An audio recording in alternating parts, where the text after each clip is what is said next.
I bet you're still unsure how to handle discovery call objections, and it's costing you clients and money. Watch this video until the end to get the right mindset and really powerful tips to overcome objections. So my guess is you're worried about objections to the degree that you might not even be getting on discovery calls sometimes because you're just not sure how to handle them. Or maybe you're worried that you're coming across as too pushy, too salesy when you're trying to overcome objections, or worse yet, you might even feel manipulative by using a strategy. When you watch this video, you're gonna learn how to help someone make a decision. You're also gonna learn how to coach them through their thoughts and fears that are coming up when they're making this decision, which is really what objections are. It's thoughts and fears that are coming up. And if you don't figure out how to do this now, if you don't learn how to handle objections effectively, then what you're doing is you're turning your back on the people who need your help now. Let's jump into the first tip that I have with you. First of all, I want you to reframe your mindset.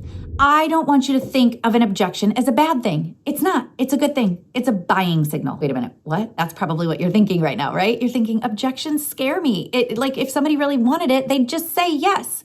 Well, if they didn't want it for sure, they'd just say no. Let me give you an example.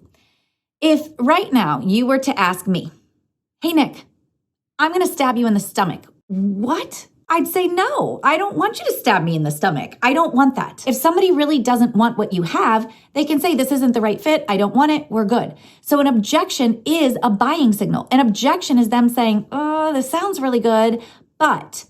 Now, the but is because they have some additional questions. They need some more information. It's them saying, I'm interested. I just want to make sure it's going to work out for me because there's some fears and hesitations that I have that I'm okay with talking through. So it's your opportunity to keep selling, to keep asking great questions, to get even more curious, to gain more context. All right, the second tip is I want you to qualify before the call. So one of the ways to qualify, have a community, make sure you are expressing yourself, sharing content, and really showing a true representation of who you are so that anybody who's getting into a conversation with you already has a really good idea of who you are and what you're all about. Another great way to qualify, send a questionnaire before they get on the discovery call. Make sure that in that questionnaire, you're asking really good questions. For example, you could say, if you like what we discuss on the call, are you in a position to make an investment in yourself? These are questions that you can ask them ahead of them getting on the call with you so that you have an idea. Are they even planning on making a decision? Are they even planning on making an investment today? And you get to choose how the call will go based on that information. And here's the third tip. I want you to handle the objection before it's an objection. Because the last thing you want is to get to the end of the call where the person's like, oh, gotta go check with my partner. Oh, not sure if I have the time. Oh, that's more than I thought I could afford. Why wait until it comes up as an objection? And here's how I want you to handle the objection before it becomes an objection. First of all, I want you to pre-frame the call. So when you're pre-framing, you're letting the other person know how the call is going to go. And you're basically getting their buy-in to understanding what to expect on the call. And then you're going to say this. If you like what we discussed today and it feels like the right fit for you, are you prepared to make a decision about what you want to do today? You're finding out at the very beginning what is going on and what their agenda is. Find these pieces out at the very beginning of the conversation when their guard is down, when there's no fear of needing to make a decision in that moment. All right, and the fourth tip is really simple, actually. I want you to approach the call with an energy of curiosity so that when you're on the call, you can be present and you can really listen to what the other person's saying. So you don't have to worry about, oh my gosh, what am I going to say next? What am I going to say next? Because when that happens, you're not listening. You're only listening